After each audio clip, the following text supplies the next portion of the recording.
షిరిడీలో ఒకసారి ఒక అత్యంత భక్తి కలిగినటువంటి మహిళ రోజు బాబాని దర్శించుకునేది. ఆమెకు బాబా మీద ఎంతో ప్రేమ భక్తి ఉండేది. కానీ ఆమె ఇంటి పరిస్థితులు అంతా బాగా ఉండేవి కావు. అయినప్పటికీ బాబాకు నైవేద్యం పెట్టాలన్న ఆశ మాత్రం తగ్గేది కాదు. ఒకరోజు ఆమెకున్నటువంటి డబ్బులతో ఒక దుకాణం దగ్గరికి వెళ్ళి కొన్ని పేడాలు తీసుకొని వెళ్ళింది.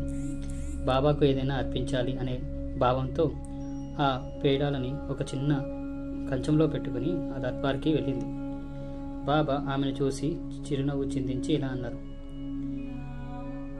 అయ్యో, నాతో పాటు నా పిల్లలకి ఏదైనా తెచ్చావా అని ఆవిడతో అన్నాడు.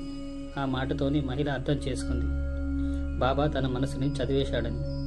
ఆమె చేతిలో ఉన్నటువంటి ఆ ప్లేట్లో ఉన్నటువంటి పేడాలను బాబాకు ఇచ్చింది. కానీ ఆమె మనసులో ఒక చిన్న ఆలోచన, ఈ పేడాలు అందరికీ సరిపోతాయా? తెచ్చింది బాబా కోసమే, అందరూ సరిగ్గా తింటారో లేదో అని ఒక సందేహం కలిగింది. బాబా పేడాలను తీసుకుని ఒక చిన్న ముక్క కూడా తినకుండా ఆశ్రమంలో ఉన్నటువంటి పసిపిల్లలకు, భిక్షకులకు, వచ్చినటువంటి భక్తులకు అందరికీ పంచడం ప్రారంభించాడు. ఆమె ఆశ్చర్యంగా చూస్తూ నిలబడిపోయింది. బాబా ఆమె వైపు తిరిగి ఇలా అన్నాడు, నీ హృదయంలో ఉన్న ప్రేమ, భక్తి అదే నాకు అసలు నైవేద్యం.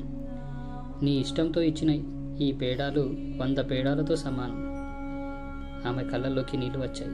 బాబా మరలా నవ్వుతూ చెప్పారు, నువ్వు తెచ్చింది కొంచెమైనా నీ భావం పెద్దది. దేవుడు నీ భక్తి భావన చూస్తాడు.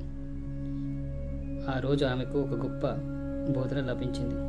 భక్తి ఉన్న చోట దైవం ప్రేమతో ప్రత్యక్షమవుతుంది. ఆమె యొక్క ఆనందానికి అవధులు లేవు.